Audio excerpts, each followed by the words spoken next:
चिमुकली अदिबा कुरेशीने सांभाळला पोलीस निरीक्षक पदाचा कार्यभार। 3 तास घेतला कामकाजाचा अनुभव। मौलाना मोहम्मद अली जोहर उर्दू हायस्कूल सिल्लोड येथील 6वीतील विद्यार्थिनी अदिबा इरफान कुरेशी हिने पोलीस निरीक्षक बनण्याचे स्वप्न डोळ्यात साठवत एक अनोखा अनुभव घेतला।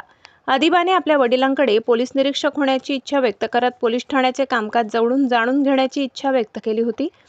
तिच्या इच्छेला प्रोत्साहन देत वडील व सामाजिक कार्यकर्ते इरफान कुरेशी यांनी सिल्लोडचे पोलीस निरीक्षक शेषराव उदार यांची भेट घेतली।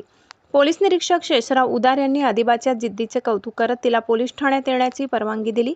रविवार दिनांक 26 एप्रिल अदिबाने सुमारे 3 तास पोलीस निरीक्षक पदाचा कार्यभार सांभाळत पोलीस विभागाच्या कामकाजाची प्रत्यक्ष माहिती घेतली।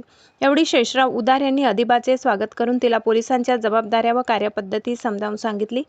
तिच्या उत्साहाने प्रभावित होऊन त्यांनी आपल्या पोलीस निरीक्षकाची टोपी अदिबाला भेट दिली व भविष्यात हे स्वप्न पूर्ण करण्यासाठी अभ्यासावर लक्ष केंद्रित करण्याचा सल्ला दिला। या प्रसंगी अदिबाचे नातेवाईक व शिक्षक चांद सर उपस्थित होते। त्यांनीही अदिबाचे अभिनंदन करून तिच्या उज्ज्वल भविष्यासाठी शुभेच्छा दिल्या।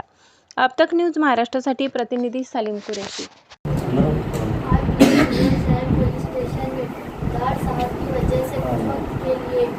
करने का मौका मिला है।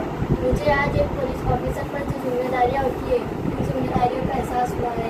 हमारे देश के पुलिस ऑफिसर अपनी जिम्मेदारी निभाते हैं और हमारे इस देश की सेवा करते हैं। देश में होने वाले जुर्म को रोकते हैं। पुलिस ऑफिसर देश में हम सब की रक्षा करते हैं। पुलिस ऑफिसर है तो हम सब अपने अपने घरों में सुकून से रहते हैं। मैं भी बड़ी होकर एक ईमानदार पुलिस ऑफिसर बनना चाहती हूँ। जय हिंद, जय भारत।